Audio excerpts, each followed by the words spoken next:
ഇരുന്നപ്പം എനിക്കൊരു ദോശ ഉണ്ടാക്കി കഴിക്കാൻ തോന്നി. പിന്നെ അതിന് ചട്നിയും സാമ്പാറും അങ്ങനത്തെ ഐറ്റംസ് ഒന്നും ഉണ്ടാക്കാൻ വയ്യ. പക്ഷേ വീട്ടിൽ പനീറും ഇരിപ്പുണ്ടായിരുന്നു. അപ്പോൾ പിന്നെ വിചാരിച്ചു പനീർ ദോശ തന്നെ ആവാമെന്ന്. അപ്പം വളരെ എളുപ്പമാണ് ഇതിൻ്റെ റെസിപ്പി. ആദ്യം നമ്മൾ പനീർ കുറച്ച് ചെറിയ ക്യൂബ്സ് ആക്കുക. അതിലേക്ക് ഉപ്പും മഞ്ഞളും മുളക് പൊടിയും കൂടെ പുരട്ടി കുറച്ച് ഗരം മസാലയും കൂടെ ചേർത്ത് ഒന്ന് നന്നായിട്ട് പുരട്ടി അത് ഫ്രൈ ചെയ്തെടുക്കുക. ഇനി നമ്മുടെ നോർമൽ ദോശ ബാറ്റർ നന്നായിട്ട് പരത്തി ഒന്ന് മുരിഞ്ഞ് വരുമ്പോഴത്തേക്കും അതിലേക്ക് നല്ല ചീസ് സ്പ്രെഡ് ചെയ്ത് കൊടുക്കുക. ചീസ് എനിക്ക് ഭയങ്കര ഇഷ്ടമാണ്. ആദ്യം ഇഷ്ടമായതുകൊണ്ട് ഞങ്ങൾക്ക് ഫേവറേറ്റായ ചീസ് അതിലേക്ക് സ്പ്രെഡ് ചെയ്ത് കൊടുക്കുക.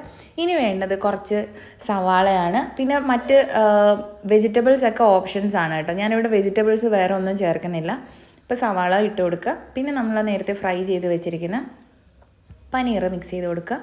ഇതിൻ്റെ ഈ ഉപ്പും മുളകിൻ്റെയൊക്കെ ക്വാണ്ടിറ്റിയൊക്കെ നിങ്ങളുടെ ടേസ്റ്റിനനുസരിച്ച് ചേർക്കാം. അതുപോലെ തന്നെ ആഡ് ഓൺ ചെയ്യാൻ പറ്റുന്ന വെജിറ്റബിൾസ് നിങ്ങൾക്ക് മിക്സ് ചെയ്ത് കൊടുക്കാം, കഴിക്കാം. ഇത്രേ ഉള്ളൂ. ഇഷ്ടപ്പെട്ടാൽ ലൈക്ക് ചെയ്യുക.